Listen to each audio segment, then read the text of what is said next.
U.S. Central Command has said a total of 6 U.S. military personnel have been killed since the start of the Iran war. In a post on social media, the CENTCOM said U.S. forces have recently recovered the remains of 2 previously unaccounted for service members from a facility that was struck during Iran's initial attacks in the region. U.S. Secretary of State Marco Rubio has voiced support for toppling Iran's Islamic authorities, but said it was not the objective of the U.S. and Israeli war.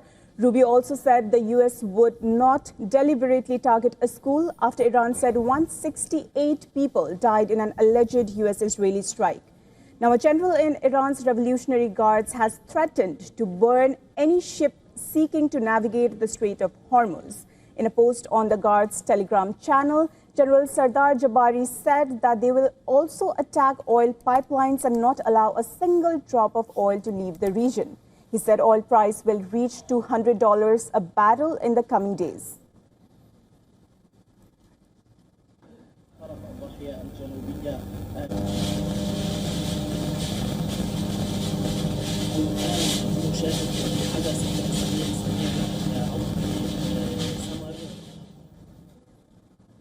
All right, to discuss matters further, joining us from Washington, D.C., we are being joined by Colonel Rich Outzen, who's a senior fellow at the Atlantic Council.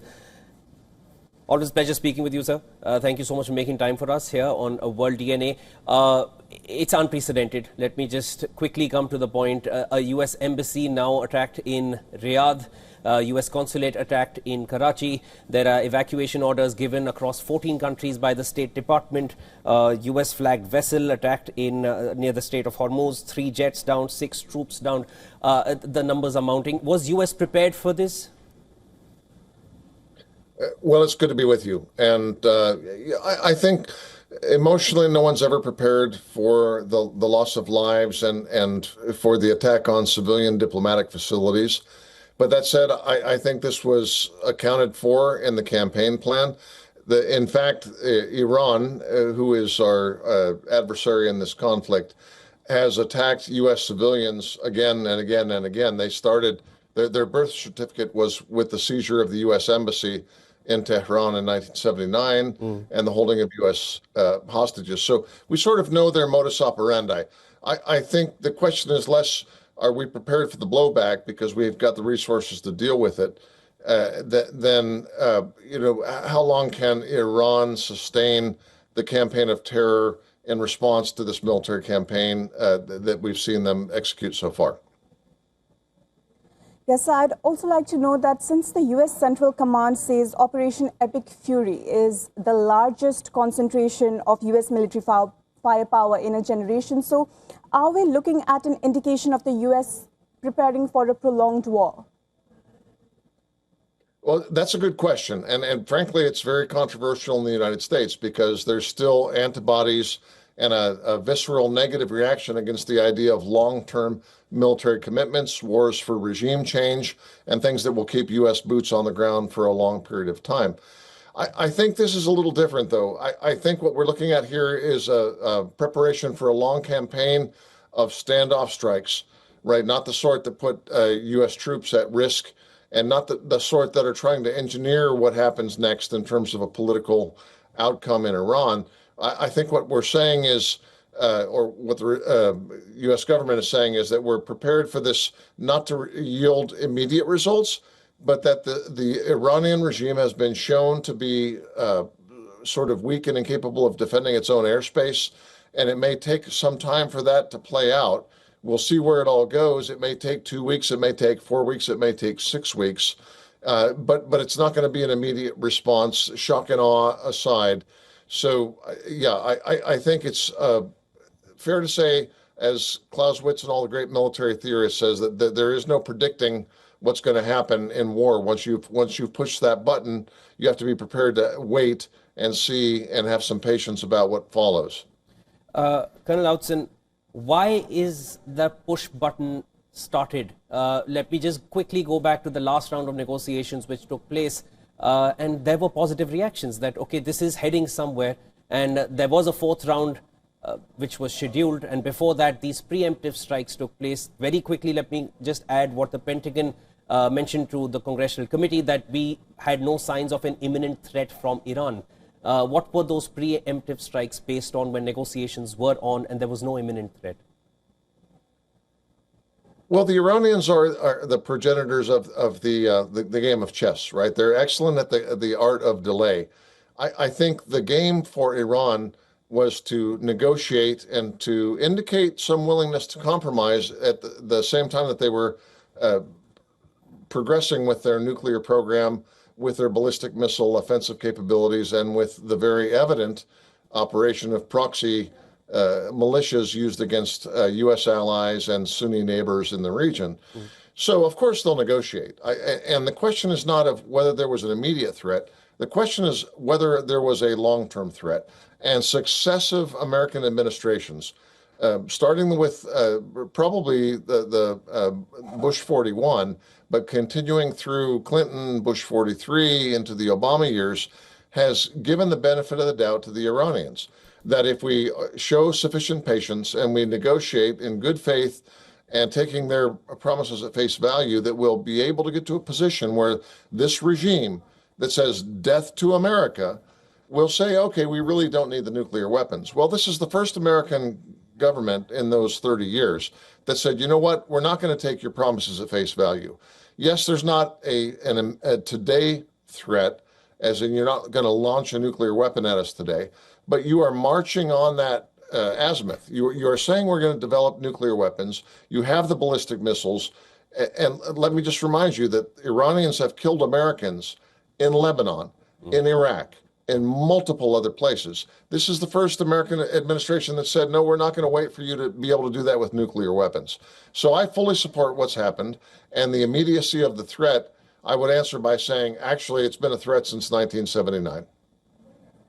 Colonel, as you also mentioned the other countries involved, according to the latest development, the Israel Defense Forces says it has eliminated the Palestinian Islamic Jihad commander in Beirut. So could this raise the risk for a wider retaliation instead of reducing it? Well, I suppose in warfare, you have to look not just at intent, but at capabilities. And I think what we're dealing with here is a reduced set of capabilities on the part of Tehran. When Qasem Soleimani was still directing the show, so to speak, there were Iranian proxy groups in Yemen, in Lebanon, in Iraq, in Syria, in Gaza that had a significant ability not just to strike at Israel, but to strike at American forces in the region, and frankly, at the Sunni Arab countries, both in the Levant and in the Gulf. What we've seen since basically October 7th, 2023, in a series of blows that were not just Israel against Iran or the United States against Iran, but also Sunnis striking back to seize their own destiny, so to speak, in Syria and elsewhere, is a dramatic reduction in the abilities of this proxy network of the Iranians to inflict harm. So when we speak of escalation, what can happen? Can this lead to a broader escalation or broader regional conflict? What we need to realize is that Iran actually had the broader regional conflict it wanted for about 10 or 15 years on its own terms, with no consequences brought home to Iran. And what we've seen in the last 2 years, and especially this week, is that the use of proxies and the development of the ballistic and nuclear capabilities without consequences is at an end. Now those consequences are being revisited upon Iran itself under the theocratic regime, and they've lost the ability to escalate. They have lost the escalation ladder. So I don't fear that this is going to lead to a broader conflict. We've actually been in that broader conflict, and it's closer to an end than to a start now because of the fact that Iran has finally been made to pay a price. Colonel Outzen, you mentioned fear, and I just want to be a little more blunt in this next one, so I'm mentioning that again.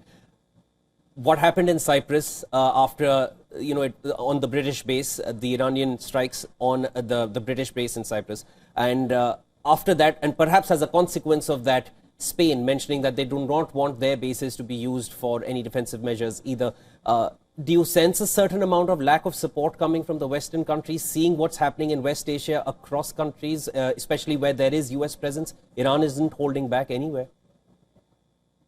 Well, I think you're right. I think that there's a hesitance to support the U.S.-Israeli action, and it is notable and sort of a weakness of the overall operational approach that there's not a broad coalition involved here. It is the United States and Israel. Now, there are a number of countries, now that the Gulf countries have been struck by Iran, that are viewing us a little bit differently.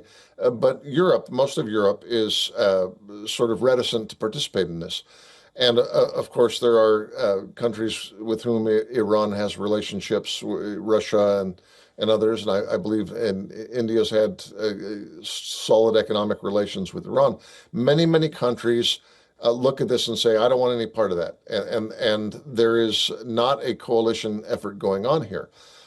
But again, I don't think what we're seeing in the case of Spain or any others is a result of deterrence or a response to the threat of missiles or what Iran is doing militarily, because the military response by Iran is actually quite weak, quite tepid.